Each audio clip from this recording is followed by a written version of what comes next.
What's up, everybody? This is Big Swiss. We're here with the third episode of The Process, and I am here with my good friend, Brinson the GodChaserz. How are you doing today, sir? Yo, I've been waiting for this, bro. Man, I've been waiting, and now we're here, and now I am like super ready to do a deep dive in the process and talk some good stuff, man. yeah, man. You've been working. So I think one of the things that impresses me about a lot of creatives is all the different hats you wear. So today I want to talk a lot about all the hats that you've worn. So GodChaserz documentary just came out. hmm Man, how did that even start? Like, why did you say, hey, you know what, we need a documentary on what GodChaserz is doing? Where did that come from? It really didn't start as a documentary. We came up, we was about to come up on 15 years of celebrating God Chasers, and me and Will Thomas was talking about it, and I just was trying to do like a 9 minute recap of what we've done as a label and the albums and the artists and stuff like that. So the more we talked about it, I've been rocking with Will Thomas since 2010, 2009, and he said, Brinson, I never throw away footage. And I was like, okay. He said, all those music videos that we did that we never released, I still have them. And he's like, I still have concert footage of you, interview footage of you, just so much stuff. So then the concept of making a full length film, because that's where his heart is. Like right now, he's done a ton of music videos, but he's wanting to do film, and that's what his heartbeat is. So next thing I know, I'm doing interviews with so many people. Then we have like 60 hours of interviews, and then we seep through all of those, and then we pop out the a film. And the trailer comes first, and the trailer, when he did the trailer, I was like, oh snap, this thing, we got a real movie. And so then I started, researching uh, film festivals, and you know, there's a local film festival in Jacksonville that I've known about for years. I went to one time, thoroughly impressed. When I was in college, I used to go to film festivals in Nashville. Um, and I always told myself I'm gonna do a film festival. And funny enough, when I started God Chasers, that's why it's not called God Chasers Records. It's called God Chasers Entertainment, because back when I started it, I was like, I don't know what God is gonna do. We'll probably have a movie out, and I said that just in faith and just believing that it's an entertainment company to promote and produce Christian content. So fast forward, then I submitted our trailer to all these film festivals, and then the trailer started winning awards, which is crazy. And then this one film festival in LA, the president of that company called me, and I didn't know who it was. So, I don't know your number, I'm not picking up.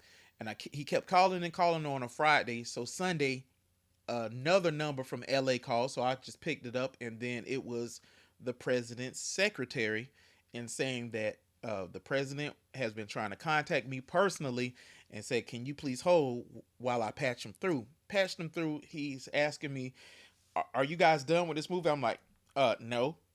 It was like, well, how much of the movie is done? I said, we may be 70%. It's no color grading.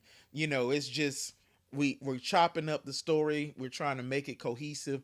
And he said, send me what you have so I can look at it. And in my mind, I don't know anything about the film industry, and I'm just like, I can't do that. They're gonna steal my movie. But I sent it anyway. He called me back. He said, this film is complete, and I want to open our film festival with God Chasers the documentary, and do an interview with you and all the artists. So once that happened, and he streamed it, this film festival, it was in person, and they streamed it, and it was streamed at 200 universities around the world, which who does that? And so we were getting so many questions and so much interest. And then that's the day that I knew that we had something special because of the reaction that we got from a unfinished documentary. Man, that's awesome. So I got a chance to watch it this weekend. Boom. Um, and one, I love that it's already on Apple TV and that I could buy it. So that was great. I will always buy products if I have the option to, versus streaming or using some other like platform. But um, I what I really loved about it is that I felt like I got to know you as an individual, and then I got to know GodChaserz Entertainment as an entrepreneurial, like, what's the word I'm looking for, like philanthropy almost kind of ministry that does a lot of extra work. And so that was something that kind of caught me off guard, was seeing all the outreach that you do. And then also I thought the resource kit that you did back in the day, I Mm-hmm. don't know how long ago that was. You looked you look different with with your regular glasses on. I don't think I've ever seen you without No, sunglasses on. so fun fact, I have kept it under a lid my entire career until this documentary dropped. Hey, you looked very astute. Thank you, bro.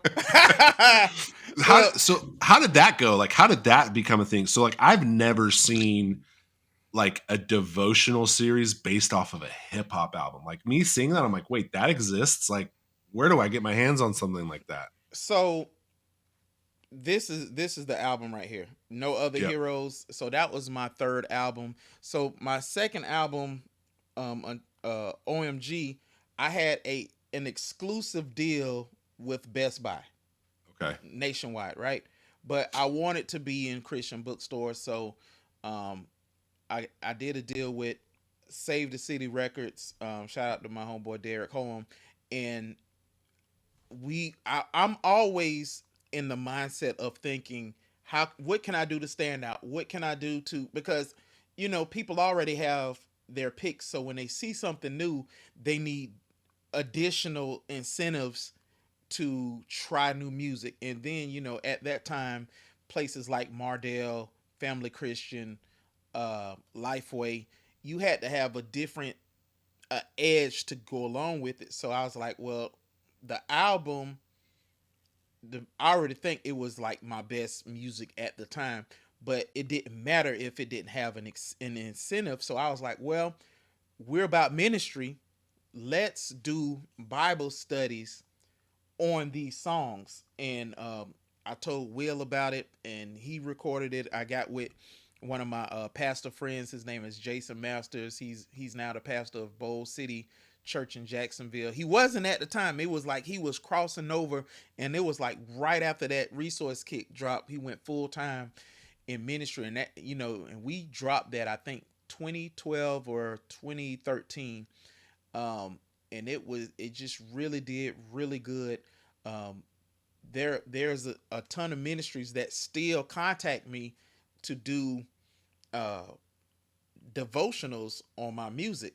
So just like Before It Cracks the Sky, there's a few devotionals on some songs that's floating around now. So I think the ripple effect of that, there's no video, but it's right up. So if what I wanted to do is have something for youth pastors to, those weeks where they don't come up with anything and they just need a great easy message that they can consume, and then have something to direct the youth to, say, hey, here, look at these music videos.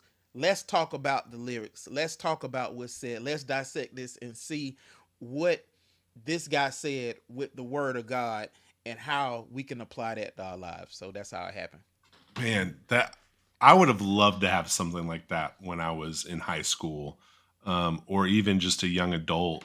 Uh, so you said you have a few write ups for When It Cracks the Sky, but or Before He Cracks the Sky. Do you want to keep making more devotionals like that as well? Like, is that something that we could see in the future where you kind of even? I know some artists will do like the commentary albums where they're just kind of like a like an audio verse over the beat where they're talking about what inspired the song. But what you did was a devotional breakdown, like a bar for bar lyric breakdown. This is what this means. This is how it relates to the scripture. Mm-hmm. Is that something that you can see yourself doing more and more with future releases, or is that kind of dependent on resourcing?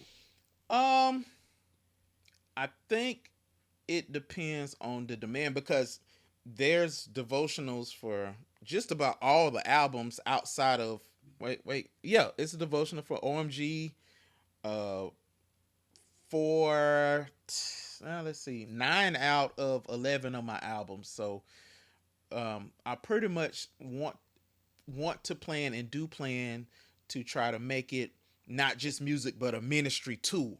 You know what I'm saying? So video wise, I don't know. Standard wise, where we can distribute it to youth pastors and stuff like that. Oh yeah, absolutely. Absolutely. Yeah. That's dope. Yeah. Uh, Yeah. So I think with every time one of the devotionals go out, like for the album, it hits maybe 57, not 57, 5,700 youth pastors. wow. Yeah, so they get the devotionals and uh, I don't know how much that helps me as an artist, but I know that helps um, guys in their ministries. Yeah, So yeah, absolutely. yeah. So when people are watching, like if somebody is on the fence, like, do I really want to watch God Chasers? What would you tell someone like, hey, this is what you're going to get out of watching it? What would Hmm. you want that person to take away from the experience? I guess it depends who I'm talking to. Like if it's somebody who's like a real hip hop lover, I could tell them, it got freestyles in it. It's a lot of music. It got bars. If it's just somebody who's an avid documentary watcher, what I found out from doing the film festival circuit is that there are pockets of people who go to festivals just for documentaries. It's people on Netflix who only watch documentaries. It's people who like that deep dive into subjects and people and events and things like that. And I would say you would see a clash of faith and hip hop intersecting, and seeing how it affects people around the world. If it's people who just Jesus lovers, I would say you can see the power of God in when five guys put their faith in the Lord and give God their gifts, and being a scrappy independent record label. I would say to people who just love pure hip hop that the never say die attitude of a hip hop artist and hip hop artists in a label who's indie, who's not the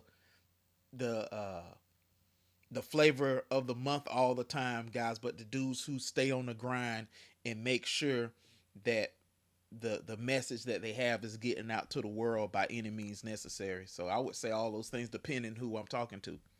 Yeah, I think for me, what I really took away, that's all. That is everything you said is what I took packaged into one, but also that your ministry can start someplace and end up in a completely different. Like God can take you anywhere He wants if you're just faithful for the next step. And so that's kind of what I saw in this story was like, oh wow, like it started as you trying to, I forget the Bible rap guy's name, just you trying Stephen Wiley. Stephen Wiley. That was hilarious, dude. Shout out to him. Shout out to Stephen Wiley. I was The, like, oh wow. bro, I met him 2 years ago for the first time. Yeah. He's a pastor in Tulsa, Oklahoma, and I Okay. met him for the first time. There's another documentary called Mic Drop. They were doing a premiere, and it's about the forerunners of Christian rap. Okay. Stephen Wiley, Mike Peace, PID, whole bunch of like 80s, 90s guys. Now these dudes are since then are like full blown pastors and all this, right? Yeah. And I told the guys who I was riding with, I said, look, we're about to go to Stephen Wiley's church. I'm warning you now, I'm gonna fan out. Whatever. I don't care what you think about me. The way this dude impacted my life, who cares? And then, I here's the Jesus part. God knew that I asked him. I said, Pastor Wiley, would it be okay? I'm not asking you for money or anything. Would it be okay if on Sunday morning I just testify and tell your congregation uh what your music have done in my life, right? He agreed to it, and he was like, "You could do some songs too." I was like, "A word?" So then I said, and in my mind, I said, if anybody get 200% of what I do, dude, they got it. And another blessing was Jay from the crew was in the house, and he was there. And so like afterward, and then Stephen Wilder's wife, she's co-pastor. She was like, he didn't ask us for money, but guess what? We about to bless him today. I was like, oh snap! I didn't want it. I wasn't expecting it, but the way God set it up, like I wasn't supposed to be on that show. I wasn't supposed to be in Tulsa, but God orchestrated it. And in my mind and my heart, like when the people who impact you the most when you're young, and when you're a kid, and then you get to be like, hey, all of these albums is a byproduct of your ministry, and all the places that I've been in the world, all the different countries, is from your faithfulness in ministry and standing strong and doing what you had to do. So do every chance I get to salute Stephen Wiley and shout him out, I'm gonna do it. You know what I'm saying? Because I think one minute thing that we don't do a lot in CHH is give honor to the guys who are before us. I'm always shouting out Stephen Wiley. I'm always shouting out Richie Righteous, Core Red and Precise, Todd Banks, all these guys who just was like forerunners, the gospel gangsters, because they deserve their due, because ministry is so crazy and Mm, hard. You know what I'm yep. saying? Like, and for them it was harder because Yep. they was getting kicked out of churches because people Right. was like, rappers the devil. Yeah. Well, and I think too, we're in a unique subset of hip hop that we are the first kids that grew up with it. Mm, And so mm, we're the like, I'm turning 40 this year. We're the kids that are now like that would give respect to the OG, mm-hmm. and the generation that's after us is giving, our age generation their flowers and not the OG, right? And so Right. and this happens in every genre of music as you look back, and Mm-hmm. because hip hop is still so young, and it's like, how do you tell these mumble rapper kid fans that, like, hey, there's people out here that have been doing, give them some Rakim or something like that back in the day, and they'll be like, wait, what? Right. And so it's funny because, like, for me, I grew up, percussions were big when I was in high school. Ill harmonics, the like sphere of hip hop guys, that was the stuff that I was exposed to. It's like I had never heard Ambassador or any of the guys you just mentioned. I'd never heard of them So until you recently. was on Scribbling Idiots and Deep Yep. Space Five. Deep Yeah. Space Five. I Yeah, loved man. Deep Space Five when I was a Wonder kid. Brown. Yeah, BPM. I Mm-hmm. got to meet Plato of Ill Harmonics, who's now Crumb. Mm-hmm. He actually lives here in Arlington, and I've gotten to have a couple. I've seen him at a couple shows and had a beer with him once, and really cool guy. And just got like, I still have like your CD in my car right now. Mm. And he That's was like, dope. for real? And I'm like, yeah. He was like, that's like a 20-year-old CD. And I'm like, I still have it. And so yeah, it's kind of cool when you get to meet some Oh of yeah. the people that you grew up admiring. So like how like as you look back as like the people you admire, how do you choose as like a God Chasers, like I guess CEO? You're like the CEO, right? Mm-hmm. Yep. How do you choose who you're gonna sign? Like, Mm. Um, I think it's different with everybody. Like Ready, Rider, Reddy Rider has been with me since day one. You know, like I can never ask for any artist as committed, as dope, as lyrical as Ready Writer, and who has seen the ups and downs of the labels, the victories, the disappointments, the oh, we almost signed this guy, the oh man, they played us to the left over here, the I flew cross country for a concert and they didn't pay me. He's seen all of it. He's seen all of it. So he been, dude, when I say he been with me from day one, he been with me when I had a 4-track studio. And you know, so just him seeing the evolution of when I wasn't rapping, when I was just doing beats. And like Oatmeal, you know, Oatmeal is my nephew.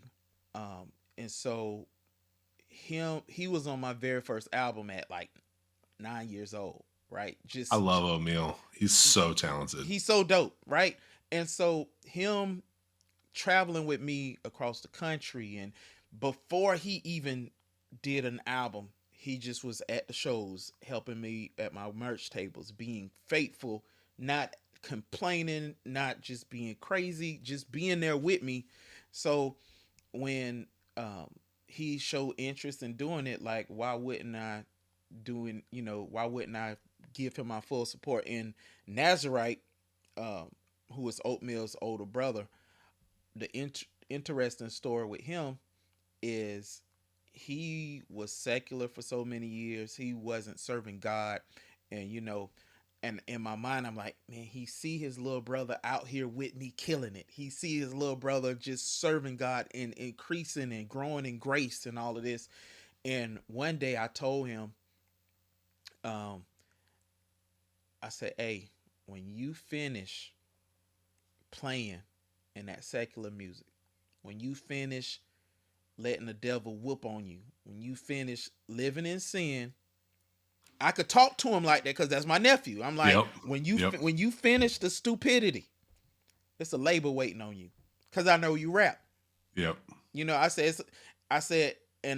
and when he gave his life to the Lord, he went full in without music. You know what I'm saying? He was serving the Lord, went to ministry school, got ordained, all of this stuff. And then one day he was in the studio with me and Oatmeal, and he was just there because and I just started spitting bars in front of him because I don't think he knew that how I did music. Like I could throw on a beat and you got a 16, like boom. And then the hook came. I said, you got a hook for this? And he was just like, did you just do? He said, you wrote that? I was like, no. I just did that. You got a hook for this? Then he did a hook, and then he did a verse, and then that's how it kind of like did it. And C Straight, after my first album, same thing with him. He told me, he was like, yo, I don't want to do music. I just want to be a blessing to the ministry. So everywhere I went, he was there helping with the ministry. He was learning the songs so he could be my hype man. But I knew C Straight could rap because he used to go by Likewise. That was his first rap name. And dude, right now, C Straight is still bar for bar one of the illest. Like I would put him up against anybody, no question. Okay. No question. Don't matter who the artist is. Like top to bottom. The torch has been thrown out, everybody. The torch has been thrown out. Like no brainer. No brainer. So it sounds like it's been very organic with these guys. Yeah. Especially on the spiritual side. Mm-hmm. The thing that I kind of want to get into how you make your music now is what I really like about listening to your albums is the versatility that you have in the different sounds that you have. Talk to him, Big Swiss. Say it again. They don't talk about it enough. It's true. Like, you know, here, let me pull up what I'm talking about over here. So he got wait a minute. I just need to point out, ladies and gentlemen, the viewers of this channel, let me point out that this interview has notes. I do have notes. You know what I'm saying? That's all I need to point out professionalism. Yeah, one thing I like to be is prepared. There we go. So, you had Flowers from the South, Mm, Order My Steps, mm, Attack on Titan Freestyle. All those mm-hmm, kind of hit a little different. mm-hmm, And then you go down and you have No Question that straight sounds like our premiere beat, mm-hmm. which is just, that's probably like one of my favorite songs other than Flowers from the South, because Right. the way that song sounds in my car is amazing. But two, you also get really introspective with comment section and Yes. DMs and replies. Is that a true story, or is that an analogy of something that might, or is that a placeholder person? Okay. I don't know. I'm listening to the song and I'm like, is he talking about somebody for is I think you said it was Big Hope is Big the place. Halo. Big Big Halo, thank you. Halo. Big Halo. Is that a fake name, or is that somebody? No, that's a fake name. That's a Okay, fake name. okay, okay. Like I That's what I said, thought. let me make up a fake Christian rapper name. Oh, Big Yeah. Halo. Um so to answer the question, if it's a real story, okay. It is a mixture of stories. Okay. I could kind of see how that Yeah. fits in. I'm like, I couldn't wait to ask you because I was like, I got to know if this is a real story or not. Now some stuff in there is not real. Like Right. I said a line like I got the tat of some. I have no The tattoos. lyric, yeah, Yeah, the yeah, yeah. tattoo of the I lyric have on my no arm. Yeah, tattoos. yeah. Yeah, yeah, yeah. But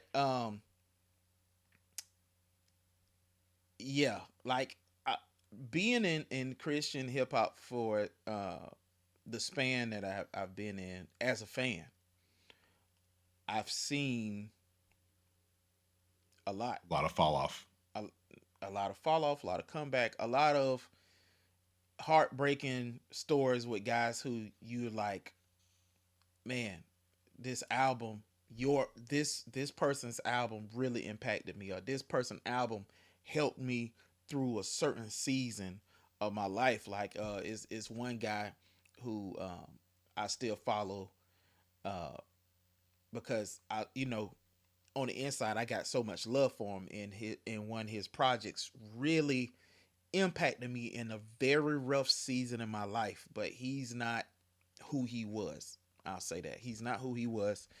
And of course I still pray for him, but some of the stuff that I put in that song is things that I seen from him.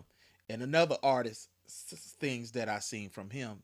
So I really talked about my frustration in my care, cuz I care about these guys. Like I don't make music about situations without drowning it in prayer. You know what I'm saying? So I'm not gonna make a song about situations if I've never prayed on this, because to me that's gossip, and that's ain't who I am. You know what I'm saying? So uh it's it's a deep song. So yeah. How do you get in that headspace? So, like, specifically talking about Before He Cracks the Sky, Hmm. you have so much variety of types of songs. How do you get into the creative space to write something like Flowers from the South or Order My Steps, and then write something like Comment Section or DMs and Replies? Do you sort of plan that out in advance how you're going to do that, or is it more like you get in the studio, listen to some beats, and let that inform what you're going to write, and like maybe that song inspires something in you? How does that process start? Great question. Um and I have a layered answer. So Before He Cracks the Sky is this album. The album before it is Throw the Crown, which at the time I said this is the best album. But every album I'm trying to outdo the last album. I'm trying to I'm trying to rap better, flows better, better songs, better concepts, better ingredients, better pizza, Papa John's, all of that, and and so with with the variety, I usually for every album listen to over 600 beats, over 600 beats, and so a lot of it That's a lot. it is, and a lot of it is when I hear certain tracks, the feeling that I get. It's for me, it's the feeling. Flowers from the South, I knew it's certain things that I knew I wanted, right? I Hmm. know I wanted a a song that translate in a Duval County. Like if you never been here and you listen to Flowers of the South, you been here. You feel the South. You feel the organicness of the food and the live instruments. You feel Florida in the way that I talk. You know what I'm saying? So you feel it with how the hood is here, because when Big Phil talk, you feel that hood vibe in Flowers from the South. With Attack on Titan, I love the rap. You know what I'm saying? Yeah. Because to me, I always feel like I've the stigma that I perceive that people think about me is that I don't go. So on every album, I'm like, show them you can go. So with No Question, like those type of beats, you would be like, you'll hear Flowers from the South, and you wouldn't expect me to get off on that type of track, but it Yeah. happens. And but I'm such a student of hip hop, of the game, and the type of artists that I came up listening to, like they wasn't my thing is I have to make great albums. I want to give you a complete thought. Singles is great. Everybody on singles. But when we listen to your album, we just gonna hear single, single, single, single, and then it's just gonna start sounding the same. And then for me, I tune that out. I wanna take people on a journey like the DMs and comment section. I took you on a journey with leaving and left the stuff about the rapture. I'm taking you into a place because left, it took me 10 years to write that. I always had a rapture song in my heart that I wanted to do. Like it in the way when I heard the beat, I said this is it. Certain things that I have in my mind, like when I hear the beat, I know that's it. Like I know it's time, and it provoked me to rap.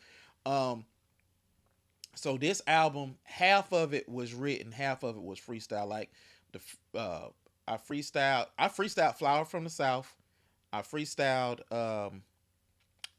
Attack on Titan freestyle. I freestyled the intro. Um I may have wrote one line on No Question, but the stories I had to write those. It was it Yeah. was it was no freestyling on that. So It's interesting you talk about like the South sound, yeah, because to me as like a fan, so I grew up in California, so mostly West Coast stuff. let's go. And then I got introduced to like the East Coast stuff around middle school. And then I got really into the Midwest underground scene in high school. And so I wasn't really exposed to like Dirty South or any of that, or like crunk. No, not chopped and screwed. Like Right, I didn't get any of that living in California. Now that I live in Texas, I hear it more. But I would say that your sound is a very distinct sound that I only associate when I hear it. I literally think of a map of Florida. mm-hmm, And mm-hmm, so, because no one else sounds necessarily like you in the way that you structure your song order and beats. And that's why I love the whole album experience. That's what I always say is like, I don't want to hear an album of just a bunch of singles together. I want to hear an album that like takes me someplace. right. And that's what you're able to do in each of, I mean, I think I've only dove into 5 of your albums, 5 of the 11, but Okay, they're all great. Like they're all have something to it that allow me to like go on a ride. You go on a go on a ride. ride, and I want to listen to the whole thing. Right, right, I right. don't want to hop around and Mm-hmm, be like, I'm gonna pick this song or I'm gonna pick right. this song. Like I want to play through it. I strategically order the songs for experience. Like I'm going I'm going on a just where's what's next, and I want you to be like, okay, what is it gonna give me next? Like with, if you notice on Before It Cracks the Sky with DMs and replies and comment section, there's a song in between. In between, yeah. So it's like, what I'm saying, like I want you to break for a second, like a commercial, hear something else good. Let's get back into the story. You know what I'm Which saying? that verse from Under Five, I mean, that is Yeah. she can She go. She go. I know She that go. Eric and them just interviewed her a couple weeks ago Mm-hmm. on 520, and Eric's like, "Do you want to get on this?" And it was date night, and I was like, "I really do, but I got Yeah, day night." yeah. I just put out an interview with her on the God Chasers podcast 2 hours ago. So she's on the God Chasers I'll have to podcast. check that out. Yeah, bro. Her It's and Portia Love on your album, I thought were the best features you had. I saw Portia at the Holy Smoke Fest last year in Atlanta, yeah. and I'd never heard of her. I think I'd maybe heard one of her singles before that. Mm-hmm. I think the Helga song had just came out right before that. I'm Mm-hmm. like, oh, this is pretty good.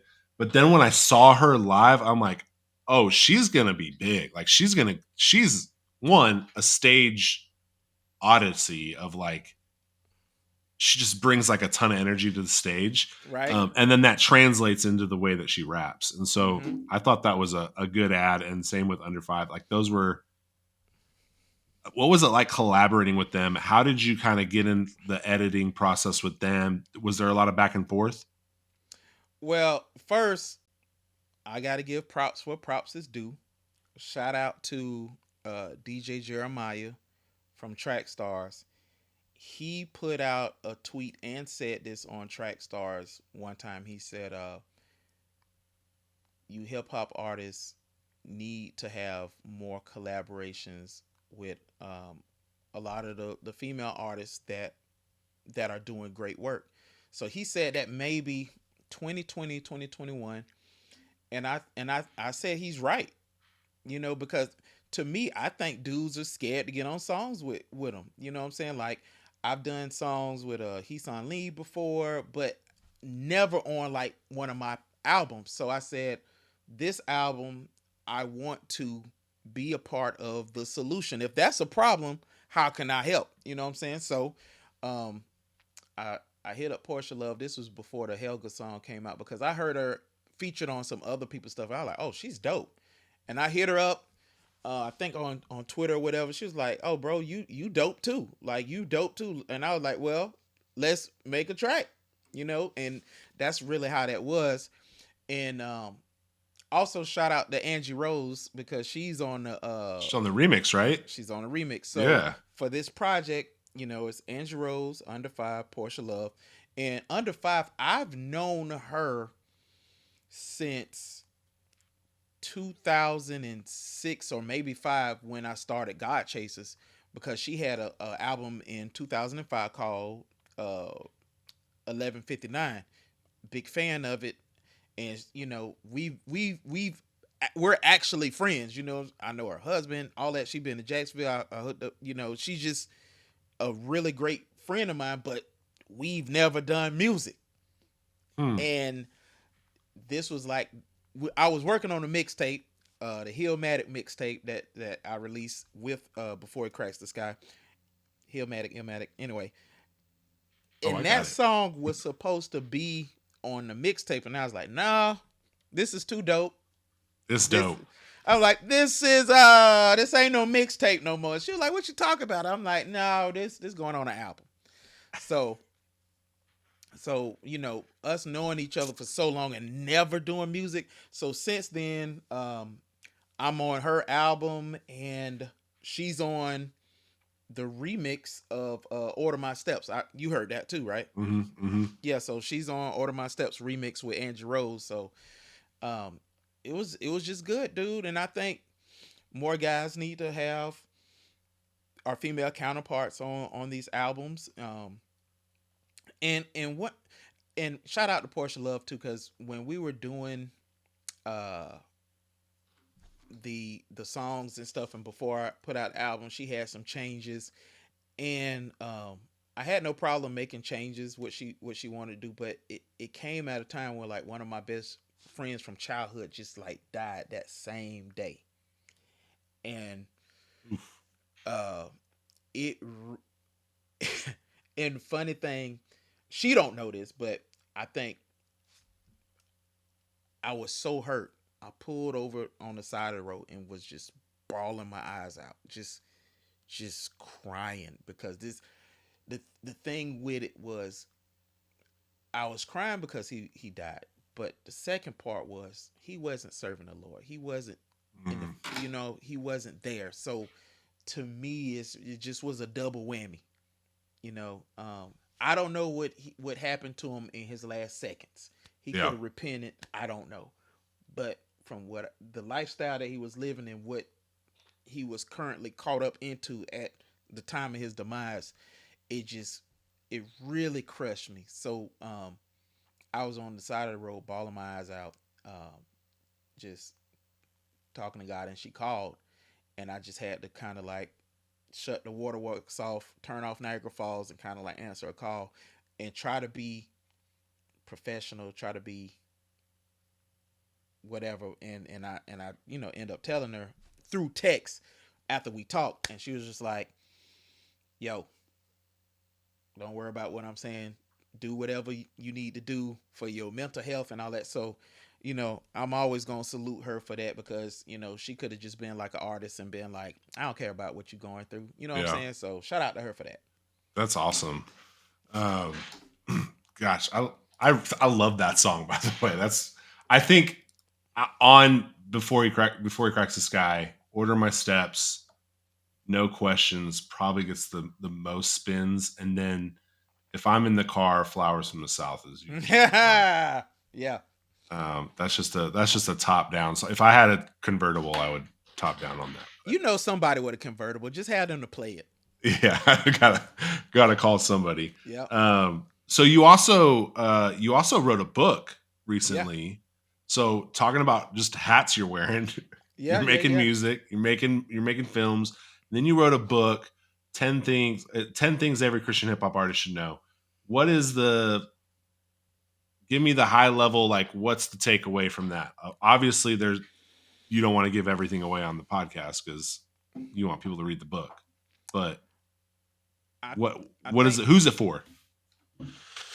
it's not only for Christian hip hop artists. I think it's for Christian creatives because a ton Mm, of worship leaders purchased the book and they said it helped them because I got a music business background. Went to Belmont University in Nashville. My major music business. So I've been doing music business for a long time. And it's certain things that's business, but for what we do, a lot of it is ministry, and the business and ministry often clash, and you got to have mm, a guide to help navigate between the two. And I really wrote the book because I wanted to give the people who come after me the things that I wish the guys before me would have gave me. So I think one of the most important things is knowing that you're called to this. Like if you're not just doing music, if this is a ministry call for you, you got to know that you're called to it. There's one chapter called "Every One Thing Is Not the Answer," meaning there's a lot of times we could be like, if I get a feature from this artist, then yep. then that's my thing. Or if I Hmm. get a beat from this producer, or if you know if I do this on Spotify, if I get this many, then I'm there.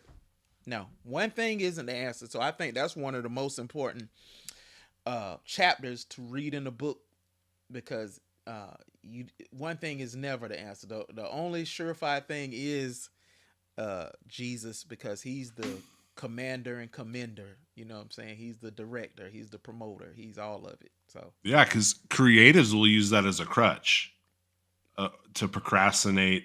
And I'm not say I don't have anyone in mind when I say that. I have myself in mind when I right, say that because I have right. so many little projects that I like to do. Mm-hmm. It's like, oh well, once I have this much time I can dedicate to it, or hey, if I get like a 3-day weekend, I'm gonna work on that project then, and then that 3-day weekend comes and I'm like, I got all this free time, and so like we'll use those things as like crutches to get us there. And so I think that's a really good takeaway. How do you implement, like, when you're making the 10 rules for the next generation of come up, how are you as a veteran still implementing your rules when you're making it out? Mm.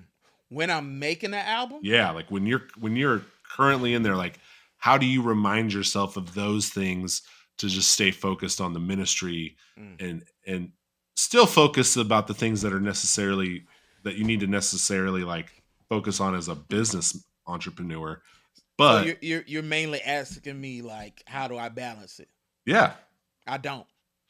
okay. It's no balance. It's no. But here's why. When I'm in a creative space, Mhm. the business space is compartmentalized. I don't want to think about how to promote while I'm creating. I want to be a conduit. Shout out to Reddit Writer. I want to be a conduit of what is God trying to convey through my vocals. You know what I'm saying? Because sometimes, like Flowers from the South, when it's when I was in that creative moment, I didn't have anything else on my mind but that. When I was making Left, the Rapture song, like I wanted to really convey the the voice acting, the like how can I make this dope? How can I make people feel this? Like I'm not thinking about any of the steps. I'm thinking about when I'm creating, like how can this be better than the last thing I made, and how can I point people to the cross as much as possible. You know, now after the creative process is done, that's when I dive into like those things, because then I have to think about promoting, and then I have to think about artwork. Then I have to think about um, you know, Big Swiss, Mitch Durrell, all these guys who have like the video, like how can I send it to them? You know, how can I get somebody to review? You know, all that's when that stuff happens. But the creative process, because it's no balance in that, Yeah. because I think it's what needs attention. Yeah. Like I You can't don't want to be distracted at all. or influenced by I hope this song gets X amount of people to listen to it versus I just want to make this song And for I've God. done that before, and it Mhm. don't work. Yeah. Like I've so being an independent artist, you see what everybody's doing. You see what Hmm. people gravitate to, and you ask yourself, should I do that? And if for anybody creative watching this, no, you don't do that, because people have already made their picks. I remember making my first album, and it was a big cross movement, theological smorgasbord of artists coming out. And then I was like, man, maybe I just need to get DJ Official, shout out to him in heaven, to get me a beat, get Shaolin on the track, and then make something like that. But then when I when I made stuff for that crowd, those people ain't listen because they already had their picks. You know Hmm. what I'm saying? Like they go for them for them. People come to me for me, and I, you know, and it took years for me to learn that, and to be comfortable in somebody who is super Jesus every 16 bars, somebody who's gonna throw out a AEW WWE reference, anime reference, I'm gonna do a Miles Morales bar, like I had to be comfortable in, you know, saying something about Megatron in a bar, like, you know, You um, balance the nerdiness. bro, it was. Let me tell you something, dude. So this album right here, you told me the albums you heard, so haven't heard this. This I haven't right heard here, Vibranium now. bro, it was the best thing for me. I had a chance because I dropped the album the day the first Black Panther came out, like a surprise album. Because I was like, man, if they are going to see Black Panther, I know they're going to talk about Vibranium. I'm gonna make this album and drop it the same day. So when they come out, either on the way to the movies or coming back, they're gonna be like, "Oh, he knew about Vibranium." So for me, it was the best thing because it gave me a chance to just nerd out, talk about Jesus, talk about Black Panther, and then I go to Comic Cons. You know what I'm saying? So then I had pressed up some of the albums, giving them out at the Comic That's Cons, smart. That's and smart. dude, because I'm like, yo, What other Christian hip hop artist is going to Comic Cons passing out albums? That's marketing. That's grassroots. yo, and because I'm think, dude, it's so much other stuff that's happening at these cons. Yep. Witchcraft, they promote witchcraft, they promote all sorts of alternative lifestyle stuff. They promoting everything, you know what I'm Yep. saying? They got Yep. the horrorcore crowd, you know what I'm saying? So I'm like, people need Jesus too.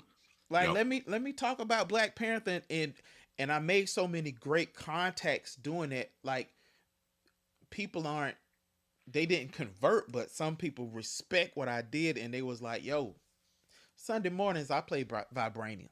I'm like, that's what I'm talking about. Keep letting it get in your system, Mm, because one, some plant, some water, God give the increase. One day it's gonna click. So, yeah.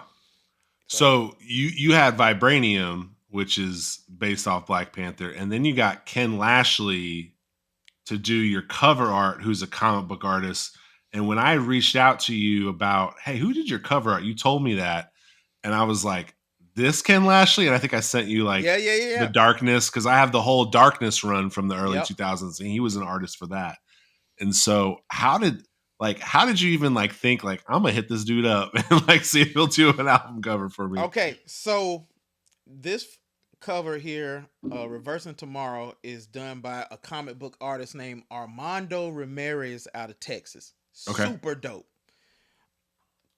I tried to get Ken Lashley to do this one. Okay. And then Throw the Crown was done. Oh my goodness. The artist name is, it's two D's, I forgot, and he's gonna be like, how did you forget me? I tried to get Ken Lashley for this one. Right? So uh I when I made Vibranium, Ken Lashley got a copy because I was at Comic Con C2E2. Okay. He got a copy of it. He got a copy of all of these because every time I went to a Comic Con, I would get him to do a commission for me. Oh, speaking of, let me go to the Trinity real quick and pull out my favorite Ken Lashley commission he did for me. I think when this came out, I told him, I said, I want you to make a venomized Killmonger. Okay. So Ken Lashley killed this. Oh wow. And you wait, do you see who signed it? Todd McFarlane. Because Todd McFarlane. He made Venom. Yeah. He made Venom. He made Venom. Yeah. Got Ken Lashley. It's a front and back. Wow. Venomized Killmonger. Yep. So wow. I got him to do that, and so he knew for years I wanted him to do a cover for me. Mm-hmm. Years. And I was talking to him, I like, Ken. He was like, bro, Marvel pays me $60,000 for a cover. I said, I did not know that, and I do not have $60,000 to give you for my cover. So we worked out something he was comfortable with. I paid him for it. He did it. He killed it. Yeah. That's awesome. Yeah, bro. I love that you just like, you and Q need to get together. Do you listen to Q? Q Flow? I just know him as Q, but yeah, maybe Q Flow. Does he He's rap? from Vegas? Yeah, from Vegas. I don't know if he's from Vegas.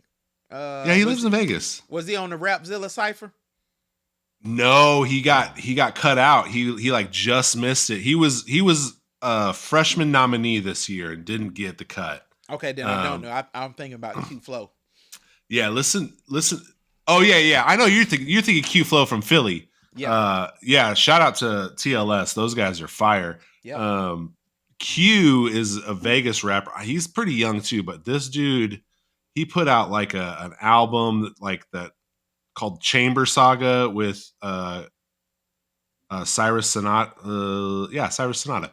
And it's got like Dragon Ball Z influence all in it. And then he's always talking about comic book stuff on Twitter. And so he and I have kind of gotten nerdy together like you and I do about certain comics. I'm like, oh, y'all need to do a song together. And he's got the most unique sound in CHH, in my opinion. Voice wise, very raspy. More unique than my voice. Yeah, no one sounds like this guy. It's I don't almost think like anybody sounds like me. I have never heard. I mean like the literal tone of his voice, not got the style. Like got it. his style is unique too, but his actual voice sounds, I can't describe it. Like it's just one of the coolest sounds. But he's also a huge nerd and loves Christ. So next time I'm in Vegas, I need to hit him up and say hi. But y'all two could probably make a really good song together. Hey, I'm with Um, it. I'm with it. yeah, I'll send you some of his stuff later. Cool, I'll cool, text it to cool, you. cool. But so now I'm into kind of the organizational stuff. So I'm a project manager full time. I work at my church as like the communications team project manager. I'm interested now in you, Brinson, and how you organize and manage yourself through all of the projects that you do. Like, what does your week to week look like? How do you organize yourself? Like, what are the things that you do to stay focused on the different hats you have to wear throughout the week? I uh, rely heavily on the Holy Spirit. One, two. I have a lot of uh,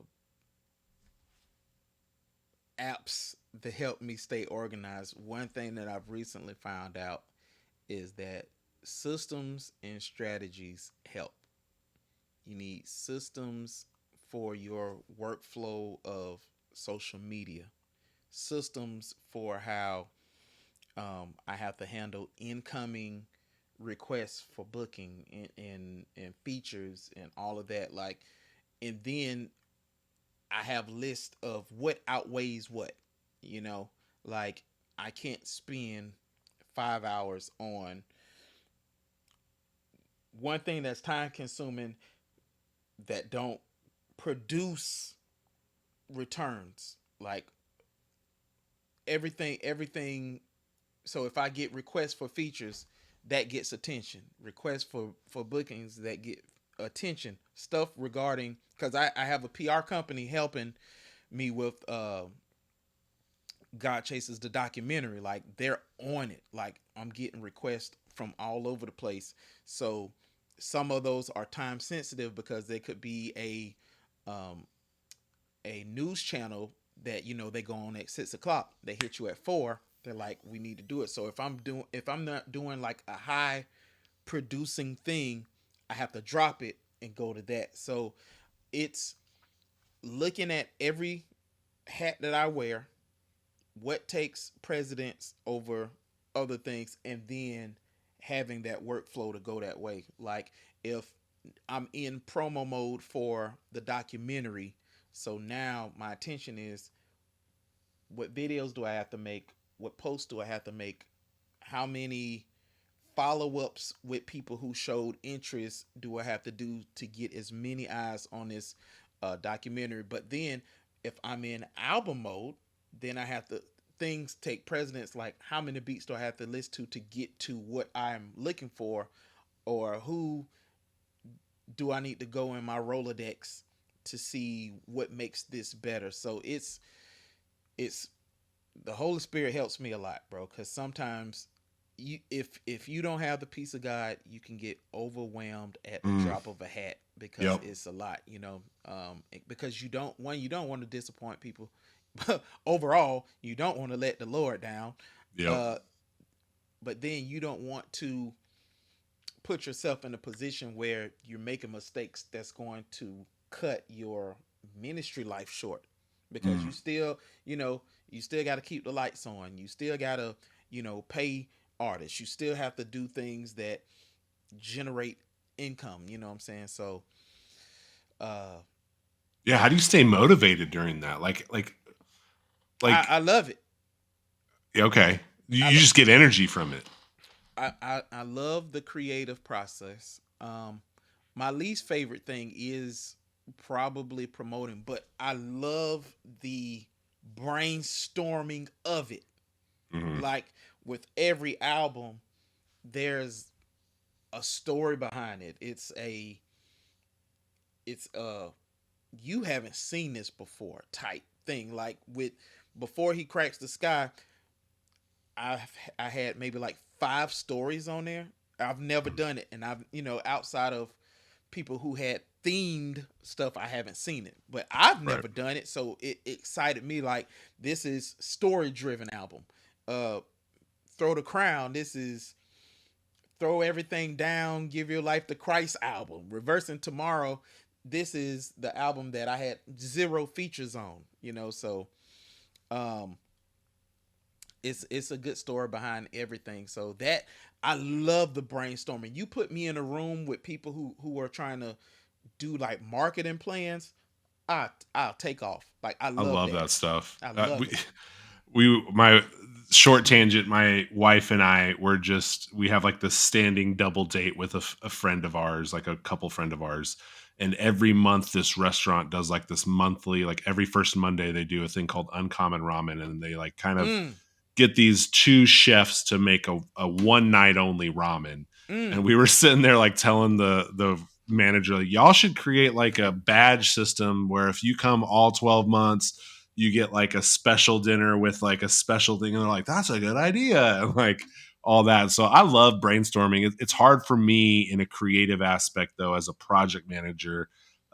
Like I'm huge on project management should be objective. I shouldn't give creative feedback.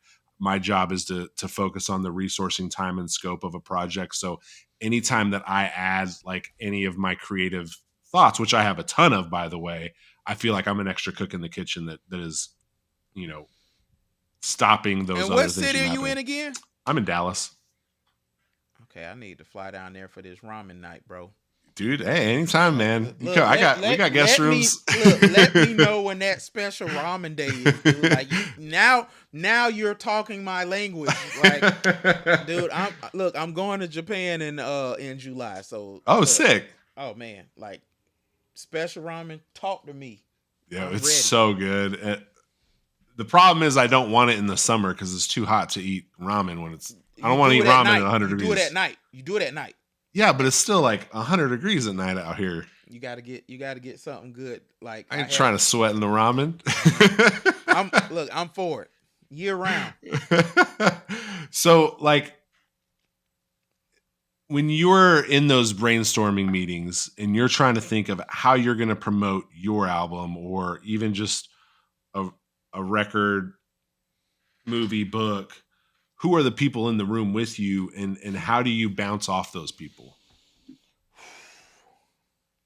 Mm. The promoting aspect, I rarely have anybody Okay. because creatively, like if my creative circle is different than my promotion circle. I do, who would I call? Derek Holm from Save the City Records. My homeboy Big Earl out of LA. He had a record label called 90K Watts. Those are the two people that come to mind. Um, Will Thomas is good at this too. Yeah. I might call him, but the majority of the time it's me because I always have ideas about promotion, and I see I see other people are dropping hours. I'm like, man, if they had the money, they should have did boom, boom, boom, boom, boom. And for me, I do. If I had the money, I would do all of these. Right. Without less budget, a shoestring budget, and with no money, do all this. So then you get a scope of what you want to do, what you can do, and what you're thriving to do. You know. Yeah. So and then a lot of times the Lord will just pick them from everyone. Like, oh, you got the money for that, so do that one and do this one, and shoestring one. I'll have somebody hit you up and just do it for you. I'm like, oh, so, a lot of it, bro, honestly, it be God. Yeah. I cannot stress this enough. The favor of God is on my life. God has done tremendous things. The biggest stuff that has ever happened to me has been the Lord. The Yeah. biggest concerts, God. The thing like out of the blue stuff. The something I know I didn't say in the documentary. Like I was in Illinois, in the middle of nowhere, in the middle of nowhere. Okay, I Just was there, country. cornfields Yeah. everywhere. did a concert at a church. It had to be 18 people in there. And then somebody be like, 18 people. So it was 12 teens and the rest adults over 60 years old. Oh wow. Okay? But I gave them everything, you know. I said 2 or 2 million, you gonna get the best from me Mhm. at a concert. So the pastor was so impressed, he went to his secretary. He said, "What is his honorarium?" And she told him. He said, "Triple it." Wow. So it was the Lord. You know what I'm Yeah. saying? Like when God, dude, me performing in Japan was the Lord. I just went, but the Holy Spirit told me before I left, take your stuff to do a concert. You never know. Yeah. I go to a church, and you know I stuck out like a sore thumb because of my beard, and I was like the pastor after the service, he was like, "Well, what do you do?" And we just started talking about ministry, youth ministry, me doing youth camps and things like that. He was like, "What you said you do again?" I said, "I rap." He was like, "Why don't you stay over and do your thing?" And and when I started God Chasers, bro, I prayed to the Lord. I was like, God, I want to rap in Japan, New Zealand, Australia, Alaska, boom, boom, boom. As time go by, God just checking stuff off. Wow. Because we be forgetting our prayers. God don't. Yep. Put that on a shirt. Put that on a Yeah, shirt or a it's bumper facts, sticker. bro. It's and I think dudes who are creative in ministry need to hear somebody say, trust in God. God can take you from nobody knowing you to you having a global whatever, but Mhm. it be God. It's not your skills. I'm not going to sit up here and be like, I'm the dopest. I'm one of, in my opinion, but I'm not going to be like, you know what I'm saying? Like Yeah. I feel like I feel like I keep getting better, but I'm not going to be like my skill did it. Yeah. My talent did it. My brain for marketing and promotion did it. My hard work did it. I can't attribute any success to any part of God Chasers but the Lord. Yeah. Period. Period. I have wishes and I have thoughts and I have hopes and I aggressively hope and believe for the best, and God keeps showing up time after time after time. Bro, I'm, I know I'm going long and I know I'm testifying too much, and I No, apologize you if I'm good. Keep going. Preach. so time after time, like the past 2-3 years have been the most lucrative time for God Chasers as a ministry. Wow. Stuff I've never seen. Play I've never seen it. And it's been the Lord. It's Yeah. been the Lord. Out of the blue, things happen. It be God. I have nothing to do with it. Like, yes, I do the natural things to give God room, but he don't need that. Yeah. Because I don't know who is talking about me behind the closed doors, that God is touching them in their heart right now to be like, that's who you need to come in minister, because that I'm with him. Yeah. You know what I'm saying? So dudes got to realize, like, this is a ministry. Time is short. The Lord is coming back. All this stuff is real. Yeah. And we have the opportunity and the gift in the special time in this moment in history to do something that we love, which is hip hop, for who we love. And it's like the greatest gift that we can have, to go out and tell people about the Lord and do it with bars. And bro, I don't know why I'm telling you this. Will we was doing a commercial, and Will Thomas was in town. Hmm. This dude like, what y'all doing? And he heard us playing Christian hip hop, and he was just like, I rap, and he started spitting like he was going. I think he had some Hennessy in his hand, and he was just, you know what I'm saying, he was just Yeah. going. He was just going. And he was like, you rap? I was like, yeah. So he was like, spit something. I started spitting. Then he started spitting. Then I started spitting. And here's the crazy thing. I'm talking, I'm Jesus barred up. Mm-hmm. Yep. You know me.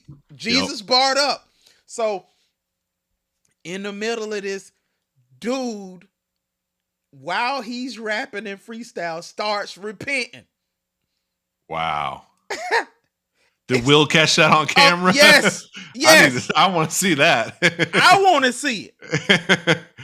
And then after after he repented, I'm looking in the camera like, that's the power of God. You know what I'm saying? Like, that's crazy. Come on, man. That's crazy. But that's what I'm saying, dude. When the Lord got a stamp on you, bro, it's all him. Like I love the promotions, I love the marketing, I love the music, but the success of God Chasers is only connected by the Lord. Like, God has been taking very good care of me, man. Like, well, you're just faithful. I think if we're listening to everything you're saying today, in the stories that you've told me today, is that you are an example of somebody. Your example of the good shepherd that leaves the 99 for the one. You don't care if you're going to rap for 2 million, right? You don't care if you're going to freestyle with this guy on the street. Like, you're going to take that time and you're still going to share the gospel and you're going to go after the one. And that's the faithful step. And so I'm not going to get into prosperity gospel here, but God's going to keep opening the doors. If you're good with the few, he's going to give you more with the many. And so, man, I've just, since we've gotten to know each other in the past year, by the way, I don't know if I ever released this anywhere, but I remember when you and I first started talking, and you sent me, when I first bought your album, you sent me like a handwritten note, yes, candy because it was Halloween, yes, an extra album, and then you sent me a Christmas card. I was like, oh my gosh, this guy's like, I care. Going next level. You bro, care. I care, bro. Because check this out. This is what I know. When people know that you really value them and value their support, they're not going nowhere. Yep. Because, dude, I really value when people, dude, this album, it meant something to me. And I'm like, if you go to my site, not iTunes, that cuts out my money and all of this, when you come to my site and I get to send you the album the way that I want to present it to you, like, that means something to me, dude. And dude, who don't want a Christmas card? Bro, I love that. Like, let me tell you, I started planning for this year's Christmas card in February. Like, dude, I can't wait to do that because every year I see how much it grows, all of the addresses and all of the people and where around the world that I'm sending stuff to. It's like, this is so dope, and then when Before He Crashed the Sky came out, I was like, look at all these new people who've seen something. I don't know how they came. You know what I'm saying? Like, who knows? Yep, that was me. I was a new fan on that album. I was like, bro. I think, how did it start? I think I said something on Twitter and you were like, I remember what it was. I said, just blanket statement, CHH artists, if you guys have albums for sale, I will buy them. And you sent me a link and I was like, bet. And I was like, heck yeah, I'm in. Snap. Hey, and so that sound like me. Yep. Sure did. You and like I forget his name. I want to say his name's John, but the old Sphere of Hip Hop guy, he still has Josh, thank you. Plastic. Josh, yeah, man. He's got it all, man. I mean, that's where I got that Percussions vinyl. And I think I bought like 15 CDs off him from like early 90s. Wait. I know you interviewing me. I have to take a moment to say how much Josh is a gem in the space of Christian hip hop. Okay. Jim, bro, Sphere of Hip Hop helped so many artists. Josh has helped so many artists. Like, he's been doing it for so many years, bro, and he deserves flowers being in the background supporting artists for years, doing PR for people, just hitting radio stations. Like, dude, Josh, he need, bro, if we was building a Christian hip hop museum, he need his name and Sphere Hip Hop need to be on like one of the big bricks in the front. Like, shout out to Josh. Wow. Plastic. Yeah, I mean, my interactions with him have been great, and he sent me just this huge spreadsheet. This is what I got in a warehouse somewhere. I was like, give me one of those. He got one of those, vinyl, one of those. bro. He got Yeah, vinyl. yeah, I bought a ton of vinyl. Yeah. Very cool. But hey, man, how can I pray for you? How can I pray for God Chasers? I'm going to pray and get us out of here. Before you go, I need to show you the Trinity. Oh, yes. Show me the Trinity. I showed you Ken Lashley. So for all the people watching before we started recording, we were talking comic books, and he got his favorite stuff out, and I want to see it. 1966 Fantastic Four, first appearance of Black Panther.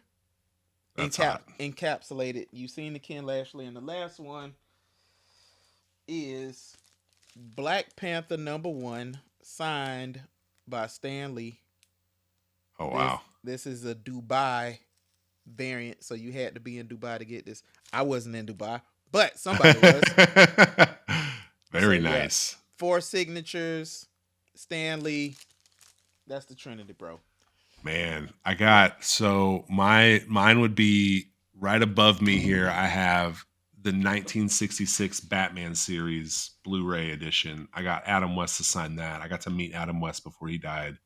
Because that was probably my favorite show as a kid before Batman the Animated Series. And then on both sides of my wall, I have, like, facing me, I have framed issues of my 2 favorite #1s. And one of them is 100 Bullets by Brian Azzarello. And then the second one is Why the Last Man by Brian K. Vaughan, which probably my favorite comic book of all time. Of all time. Probably. I mean, now I think if I read it now, I wouldn't like it as much. But I remember when I first read it, we didn't have a laundromat in our house. We didn't have laundry in our house, so we had to go to a laundromat. And I went to this comic book store and I was like, hey, I got like 2 hours to kill. Give me something to read. It wasn't the comic book shop I normally shop at, where I have like my pull list. And the guy was like, have you read Why the Last Man? I'm like, nope. Took volume 1, read it, finished it, walked right back in, give me volume 2, and like that was it. Yep. That was it. And so those are probably my 2 favorite of my collection, but probably not my most valuable. So to answer your question, how can you pray for me? Yeah. I would say pray about our documentary, that God does more than we can ask or think, that it gets into the hands and faces of millions. Pray for the artists of God Chasers, for the book to help other Christian hip hop artists, and you can get that at 10 things, the number 10 things, the number 4 chh.com, and that people, enjoy the music. What I really want, and I don't know if this is asking too much, I really want a Big Swiss top 10 Brinson albums from best to I don't know, but that would be a great video. When's your birthday? August the 5th. All right, August the 5th. August the 5th. You got time. I do. I got time. And I'll just be getting back from Japan. You got time. So yeah, pray for our ministry. Pray for God keep opening doors, and that we stay faithful to the call, and that we stay faithful to the Lord in these last days. So that's, if you could pray for anything, I would say pray for that. Sweet. Let me pray and we'll get out of here. Boom. Heavenly Father, just thank you for today. Thank you for this time with Brinson. I just thank you that you've used him to reach so many. I pray that you would continue to go before him and the God Chasers family with this documentary, with this book, with their albums, that you would reach the lost and bring people to you. I just thank you for just the way he loves to collaborate and unify with the body, with our community, and just the joyful presence that he brings in the rooms that he goes in. I just pray for his trip in Japan too, that that would be fruitful, that you would go before him there. And I pray for whatever his next venture may be, that you would bless that as well, and Thank you, reach the God. many. I pray in Jesus' name. Amen. Amen. And if you want to support God Chasers, go to godchasers.com. .com. GODCHASERZ. Boom.